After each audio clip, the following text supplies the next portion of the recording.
दोस्तों, इस वीडियो में आपका स्वागत है। अब तक हमने सीखा कि परिमेय संख्याएं योग, व्यवकलन और गुणन के अंतर्गत समृद्ध है। क्या ऐसा भाग में भी होता है? आइए देखते हैं। बच्चों, आज हम भाग के अंतर्गत समृद्ध गुणधर्म पर चर्चा करेंगे। अब हम दो संख्याएं 15 और 20 का भाग करके देखते हैं। बताओ, क्या उत्तर आया?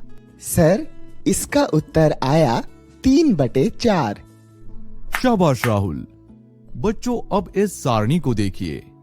आप सब जानते हैं कि 15 और 20 एक प्राकृत संख्या, पूर्ण संख्या और पूर्णांक है। पर 3/4 ना तो प्राकृत संख्या है, ना तो पूर्ण संख्या है और ना ही पूर्णांक है। बच्चों, इस सारणी को देखते हुए क्या समझ में आ रहा है?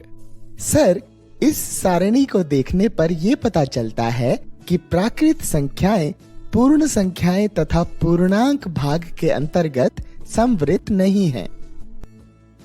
शाबाश राहुल, तुमने सही जवाब दिया।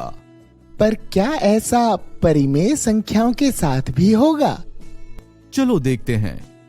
हम किसी दो परिमेय संख्याओं का भाग करते हैं, जैसे कि 2/7 का 5/4 से भाग करने पर क्या मिलेगा?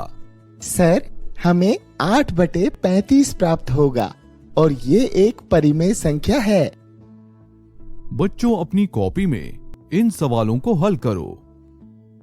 आप सब भी इन सवालों को हल करिए।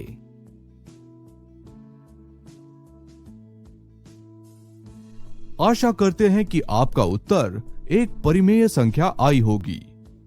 बच्चों, इन उदाहरणों से आपको भाग के अंतर्गत समृद्ध गुणधर्म के विषय में क्या पता चला?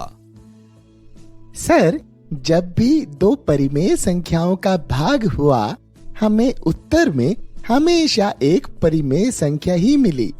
इसीलिए हम ये कह सकते हैं कि परिमेय संख्याएं भाग के अंतर्गत समवृत हैं।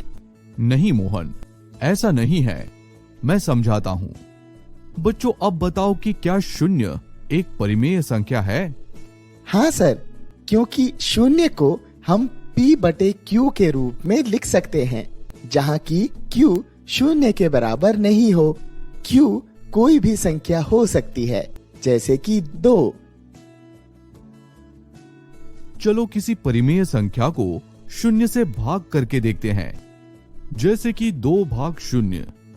क्या तब भी हमें एक परिमेय संख्या ही मिलेगी?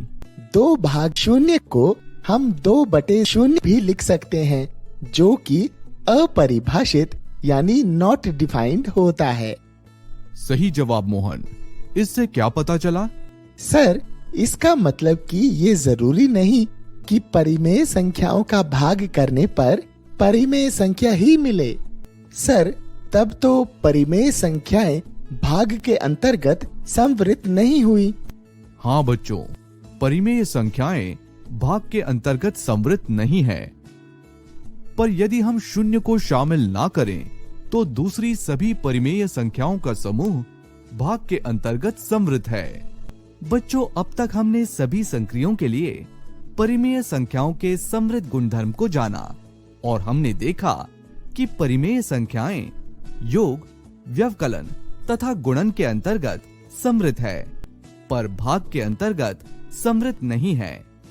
इसी के साथ ये सत्र यहीं पर समाप्त होता है। धन्यवाद।